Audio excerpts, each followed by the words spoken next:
హైదరాబాద్ కు ఎక్కడి నుంచి ఎవరొచ్చినా హక్కును చేర్చుకుంటామన్నారు తెలంగాణ సీఎం రేవంత్ రెడ్డి. గోపనపల్లి ఫ్లైఓవర్ ను ప్రారంభించిన ఆయన ఈ ఫ్లైఓవర్ ద్వారా శేర్లింగంపల్లి అన్ని విధాలా అభివృద్ధి చెందుతుందని చెప్పారు. ఈ ప్రాంతాన్ని అభివృద్ధి చేసే బాధ్యత ప్రభుత్వానిదేనన్న ఆయన తెలంగాణకు 65% ఆదాయం జంట నగరాల నుంచి వస్తుందని అన్నారు. హైదరాబాద్ కు ఎవరొచ్చినా సరే అవకాశాలు కల్పిస్తున్నామన్న ఆయన గోపనపల్లిలో ఎకరం 100 కోట్లు పలుకుతోందన్నారు. ఇక్కడికి వచ్చినటువంటి ఐటీ ఫార్మా సంస్థల కారణంగానే భూమి ధర భారీగా పెరిగిపోయిందన్నారు. హైదరాబాద్ కు ఎవరొచ్చినా హక్కును చేర్చుకుంటామంటున్నారు రేవంత్ రెడ్డి.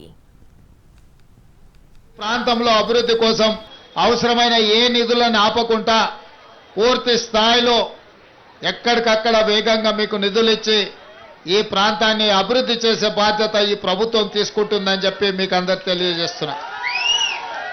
అదేవిధంగా ఇవాళ తెలంగాణ రాష్ట్రానికి 65% ఆదాయం మన ఈ ప్రాంతం నుంచే, జంట నగరాల నుంచే, హైదరాబాదు నగరం నుంచే వస్తుంది.